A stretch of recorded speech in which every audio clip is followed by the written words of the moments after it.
I don't shed light. Mm.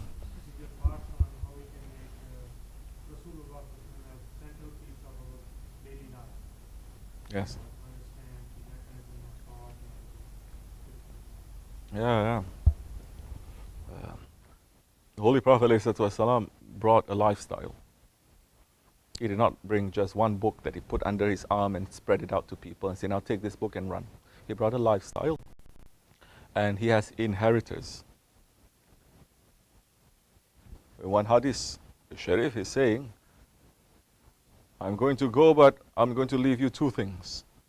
One is the Quran, the word of Allah, and the other is my sunnah. Hold them, never let go, and you'll be in safety. In another hadith, in another situation, he's saying, I left you two things, the Quran Karim and my Ahlul Bayt. Hold on to them, and you'll find safety. And my Ahlul Bayt, the other ones, like the ark, the ship of Nuh alayhi salam. Find them, be with them, they'll bring you to safety. You want to make Prophet central in your life? Find someone who is representing that Prophet ﷺ. You don't know that Prophet. We don't know. 1400, you think we know? Just opening Kitab, we're going to read. Just opening Google and Yahoo, we're going to read. We're going to know that Prophet ﷺ. He has inheritors. 124,000 prophets, they came. From the time of Adam ﷺ to Prophet ﷺ. 124,000. From the time of the Holy Prophet ﷺ, there were 124,000 Sahabis. Every Sahabi is representing that maqam of one Nabi. When one passes, another one is selected. One passes, another one is selected. Up today, there are 124,000 awliya Allah living, not past, living, that is representing one maqam, one station of that Prophet. There is one representing Holy Prophet ﷺ. There is one representing Sayyidina Isa ﷺ. There must be always. That's the only reason why this whole thing is not caving in. This world is not being destroyed. These are the kutubs. These are the mountains that pins this world into place. You remove the pins, everything is going to fall. You remove the awliya Allah, those who are remembering Allah. That's when Qiyamah is going to happen. You want to make it center? Don't make it center according to your own ideas. Follow someone. You're asking me. I'm saying it 1400 years. That protocol has never changed. Because Holy Prophet ﷺ is saying 73 groups in Islam. They will split into 73 groups. He says 72 of them, they are wrong. One, they are correct. And they asked him, which group is that, Ya Rasulullah? He's saying, those who are following my sunnat and the sunnat of my Sahabe Kiram. Meaning his sunnat, the sunnat of the Ahlul Bayt, the sunnat of the Sahabe Kiram, and the sunnat of the Tabi'in, the sunnat of the Tabi'in, the sunnat of those ones who follow the Tabi'in. There is a protocol, there is a chain, unbroken. Otherwise, it's a dead religion. Islam is not a dead religion, it's a living religion. It's not something that people can just make up. Holy Prophet ﷺ is Hazir and Nazir. He is present and is always giving warning. Quran Karim is saying, and we have chosen, Laqad Ja'akum, that ayat. We have chosen one from amongst you, from inside of you. He is Rauf and Rahim. He's always saying, Ummati, Ummati. Are we saying, Ya Rasulullah? We're even saying, don't say Ya Rasulullah. That is shirk. In the tomb, Rawza Sharif of the Prophet ﷺ, used to be Allah and Muhammad ﷺ. They used to make a carving. Ottomans, they did that. That's why they hate the Ottomans. Allah and Muhammad, but it's made from gold. Though they cannot destroy the whole thing, they change it, they cut a little bit here and there, they say Allah Majid. Who doesn't love the Prophet? So many people, they don't. There are groups that did not love the Prophet when Holy Prophet ﷺ was alive. There are groups belonging to other faiths also. Holy Prophet was born, they were zeroing in to kill him. Who kills the prophets? So why are Muslims continuing this tradition of killing prophets? Or killing his love? Or destroying those whom he loved? Or wanting to even explode his maqam, his tomb?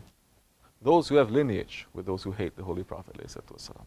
Yes, the two horns of shaitan coming out of Najd. You know this? So, you want to be united? Unite under Holy Prophet ﷺ, not under your own ego. Because he came as Rahmatul lil Alameen to unite everyone. Allah is saying, you want to come to me, unite under him, not outside of him. You start doing that, you're going to break. Fitna is going to enter. There must be. You want to make him to be center. That's why Allah subhanahu wa ta'ala, He's saying, make everyone to remember him. But He sent prophets to make us to remember him. He could easily not send prophets and just send a book and just say, you follow me, everyone to follow individually. But He sent prophets. There is a protocol. Because now, prophets from us, Allah is subhanahu wa ta'ala. Allah is Jalla Jalalahu. We cannot even come close to Him. When Musa alayhi salam on the mountain of Tur, he wanted to see Allah. Allah says, you cannot see me, ya Musa. He says, but I'm going to show you a little bit of what it is you cannot bear. He did not speak directly to Allah. There was a sound that came out from a burning bush. It was not the sound of Allah. It was a sound. But he conversed with Allah. For that reason, we're saying it's Kalimullah. Holy Prophet ﷺ, oh, he was 2 bowls length or even closer to Allah. Understand their maqams now. So, Musa alayhi salam is saying, Ya Rabbi, I want to see you. He says, all right, then look in that mountain. He looked. And you know there are 4 archangels carrying the throne, the arsh of Allah. Okay? Which that throne is not Allah. It's not Allah's throne. Allah, astaghfirullah, cannot be confined to space. He's not going to sit there for the throne. But they were carrying the throne of Allah. Musa alayhi salam saying, I want to see you, Ya Rabbi. I say, you cannot bear me, but look over there, you see something. He looked and he saw the 4 archangels coming towards him.